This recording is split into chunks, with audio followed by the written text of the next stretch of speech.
هديك بقى في الفيديو ده نصيحة هتأثر عليك في الكارير بتاعك، وهتبينك في الكارير بتاعك يعني لو انت عملتها او تفاديت المشكلة دي هترفعك لفوق، ولو انت ما عملتهاش هتلاقيها بتأثر في الكارير بتاعك وبتحطك في مواقف تصغرك كده طول ما انت شغال.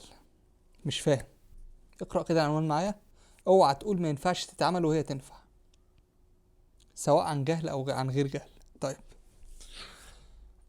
انت قاعد في الشركة، جيت تيم ليد، او حتى لو انت شغال لوحدك في الشركة، وجي حد قال لك، التستر مثلا او البرودكت مانجر او ايا كان الشخص، يعني قال لك عاوزين نعمل الفيتشر الفلانيه في التطبيق، ولتكن مثلا عاوزين اليوزر لما يضغط على النوتيفيكيشن يفتح الابلكيشن ويوديه على صفحه معينه.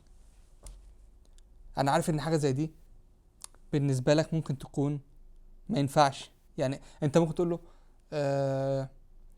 في اكتر من رد. الرد الاول ما ينفعش تتعمل. طيب نتيجتها هتبقى ايه؟ هيقوم هو جايب لك ابلكيشن تاني وضغط على نوتيفيكيشن فتح لك الاب على صفحه معينه. هيبقى ايه شكلك قدامه؟ او في حل تاني يقول لك ده احنا كنا عاملينها في ابلكيشن قبل كده عندنا وفلاتر برضه. الحل التالت هيبقى معاك حد شغال يقول لك لا انا بعرف اعملها. فتخيل منظرك قدامه، اللي هو انت قلت له ما ينفعش وهو جاب لك 3 حاجات. جاب لك ابلكيشن معموله بيه، قال لك احنا عاملينها قبل كده في ابلكيشنز عندنا في الشركه، معاك حد ديفلوبر تاني قال لك لا ده ينفع تتعمل وانا عملتها قبل كده. هيبقى منظرك مش كويس خالص، وهيبان ان انت غير محترف على الاطلاق يعني. طيب تاني حاجه، انا ما عملتهاش وما اعرفش، ارد عليه اقول له ايه؟ هتقول له انا ما اعرفش. طيب شكلك ايه؟ برضه هتاثر عليك سلبا، لان انت تقول انا ما اعرفش هي احسن من اللي قبلها. يعني احسن ما تقول ما ينفعش، انك تقول ما اعرفش دي حاجه كويسه. هتقول له انا ما اعرفش، مع يعني ما عملتهاش قبل كده ومش عارف بتتعمل ازاي. طيب هتاثر عليك ايه؟ قلت لك سلبا طبعا. هيقول في دماغه هو ازاي يعني، ليه ما يعملهاش يعني؟ طب ما يقول لي هبحث.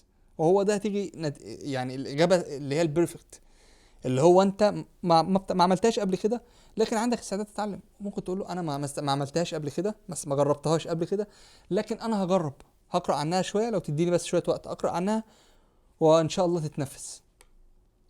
حتى لو انت بعد كده جيت قلت له ما عرفتش او ما وصلتش لحاجه او قابلتني مشكله، هيقدر ده وهيعرف ان انت شخص يعني عاوز تشتغل، يعني همك المصلحه مش همك ان انت تبقى قاعد مرتاح. يعني الحاجه اللي بعرف اعملها هعملها والحاجه اللي ما بعرفش هنرميها. لا طبعا ما ينفعش. فخلي بالك من الحته دي.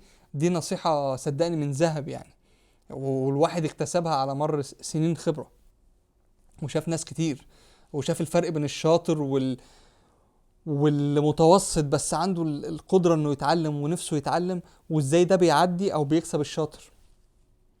فخلي بالك من الحته دي. اشوفكم على خير ان شاء الله الفيديو الجاي.